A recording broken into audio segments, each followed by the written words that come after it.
Om Swastiastu. Perkenalkan, nama saya Alexander Chandra Dermawan, nomor absen 2 dari kelas 12 MIPA 4. Pada kali ini saya akan membahas pada bab Sistem dan Struktur Politik Ekonomi Masa Demokrasi Terpimpin. Pada bab kali ini dibagi menjadi 3 subbab, yaitu yang pertama perkembangan politik pada masa demokrasi terpimpin, yang kedua pembebasan Irian Barat, dan yang ketiga perkembangan ekonomi pada masa demokrasi terpimpin. Untuk itu, pendahuluannya ya. Masa demokrasi terpimpin dimulai dengan berlakunya Dekret Presiden 5 Juli 1959 sampai berakhirnya kekuasaan Presiden Soekarno pada tahun 1966. Disebut demokrasi terpimpin karena di Indonesia pada saat itu mengandalkan pada kepemimpinan Presiden Soekarno. Demokrasi terpimpin merupakan reaksi terhadap demokrasi liberal atau parlementer karena pada masa demokrasi parlementer, kekuasaan presiden hanya terbatas sebagai kepala negara, sedangkan kekuasaan pemerintah dilaksanakan oleh partai. Pada saat ini saya akan membahas subbab yang pertama, yaitu perkembangan politik pada masa demokrasi terpimpin. Dimulai dari Dekret Presiden 5 Juli 1959.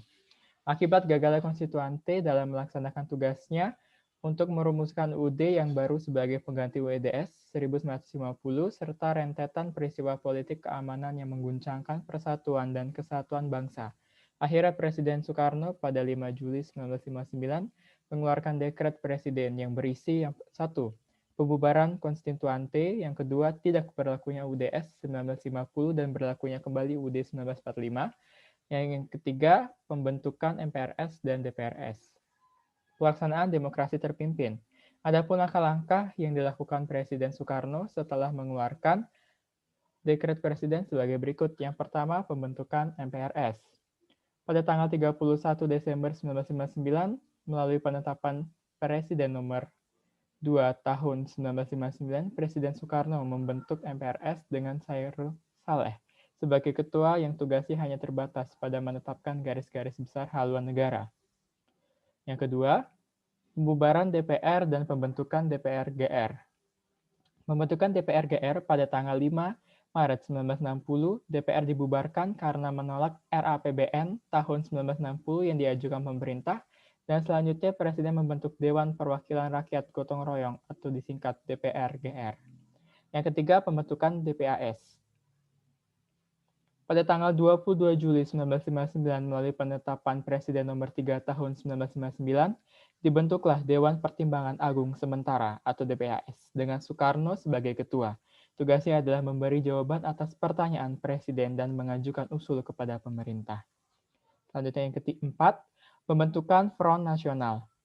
Berdasarkan penetapan Presiden nomor 13 tahun 1959, dibentuk Front Nasional yang dipimpin Presiden Soekarno dan bertugas menyelesaikan revolusi nasional, melaksanakan pembangunan dan mengembalikan Irian Barat.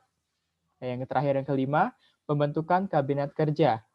Pada tanggal 9 Juli 1959, Presiden membentuk Kabinet Kerja yang di mana Soekarno bertindak sebagai Perdana Menteri, sedangkan IR Juanda menjadi Menteri pertama. Arah politik luar negeri pada masa demokrasi terpimpin. Pada demokrasi terpimpin dijalankan juga politik mercusuar karena Presiden Soekarno berasumsi bahwa Indonesia merupakan mercusuar yang dapat menerangi jalan bagi NEVO, di mana NEVO adalah kelompok negara-negara berkembang yang anti-imperialis atau kolonialis dan sosialis serta komunis. Selain itu, Indonesia juga sempat keluar dari PBB pada 7 Januari 1965 karena tidak menyetujui Malaysia menjadi anggota tidak tetap Dewan Keamanan PBB. Selanjutnya, pembebasan Irian Barat. Ini adalah subbab yang kedua. Latar belakang daripada pembebasan ini, pada masa demokrasi terpimpin terdapat isu atau masalah politik luar negeri, yaitu masalah Irian Barat. Sejak 17 Agustus 1945, sebenarnya Irian Barat sudah menjadi bagian dari NKRI, tetapi dalam KMB, penyerahan Irian Barat oleh Belanda ditangguhkan selama 1 tahun. Upaya perjuangan membebaskan Irian Barat.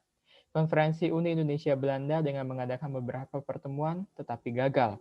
Perjuangan diplomasi di mana dilakukan melalui 2 tahap. Tahap yang pertama yaitu Indonesia berupaya melakukan diplomasi bilateral dengan berunding langsung dengan Belanda. Tahap yang kedua yaitu Indonesia membawa masalah Irian Barat ke sidang Majelis Umum PBB, tetapi semua tahap tersebut gagal. Setelah berusaha melalui jalan damai selama 10 tahun, akhirnya Indonesia melakukan aksi-aksi pembebasan Irian Barat dengan cara mengambil alih semua perusahaan milik Belanda yang ada di Indonesia. Aksi-aksi itu menyebabkan ketegangan memuncak hingga pada 17 Agustus 1960, Indonesia memutuskan hubungan diplomatik dengan Belanda. Indonesia melakukan konfrontasi militer. Indonesia melakukan konfrontasi militer dengan mengumumkan pembentukan Tri Komando Rakyat atau Trikora di Yogyakarta. Isi Trikora tersebut yaitu gagalkan pembentukan negara boneka Papua buatan Belanda, kibarkan sang merah putih di irian barat tanah air Indonesia, serta bersiaplah untuk mobilisasi umum untuk mempertahankan kemerdekaan dan kesatuan tanah air bangsa. Akhir pembebasan irian barat, akhirnya perjuangan yang dilakukan bangsa Indonesia berhasil memaksa Belanda untuk melepaskan Irian Barat kembali ke Republik Indonesia. Oleh karena itu, pada 15 Agustus 1962 berhasil ditandatangani Persetujuan New York atau New York Agreement antara pihak Republik Indonesia dan Belanda yang disaksikan oleh Sekjen PBB. Sesuai dengan perjanjian New York, mulai 1 Oktober 1962 sampai 1 Mei 1963, Irian Barat berada di bawah pengawasan pemerintahan sementara PBB yang disebut United Nations Temporary Executive Authority atau UNTEA, dan secara resmi mulai tanggal 31 Desember 1963 PBB menyerahkan Irian Barat kepada pemerintah Republik Indonesia. Perkembangan ekonomi pada masa demokrasi terpimpin. Pada masa demokrasi terpimpin terdapat isu atau masalah politik luar negeri, yaitu masalah Irian Barat sejak 17 Agustus 1945.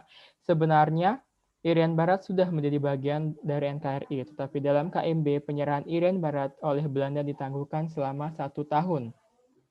Untuk merencanakan perekonomian nasional, Presiden membentuk Dewan Perancang Nasional pada Agustus 1959. Badan ini diketuai oleh Muhammad Yamin yang bertugas untuk mempersiapkan RUU Pembangunan Nasional dan melakukan penyelenggaraan pembangunan. Badan ini kemudian berganti menjadi Badan Perancang Pembangunan Nasional (Bappenas) pada tahun 1963.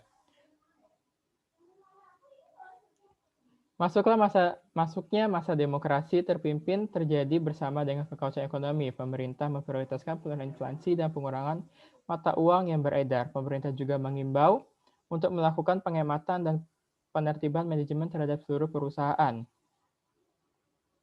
Usaha-usaha pemerintah dalam memperbaiki ekonomi umumnya tidak berjalan baik karena adanya kepentingan politik yang memakan biaya besar dan politik internasional yang menghambat lancarnya keluar masuk bantuan dan kredit. Baiknya demikian penyampaian atau pembahasan yang dapat saya sampaikan. Jika ada salah kata, saya mohon maaf. Akhir kata saya tutup dengan Parama Santi. Om Santi Santi Santi Om. Sekian dan terima kasih.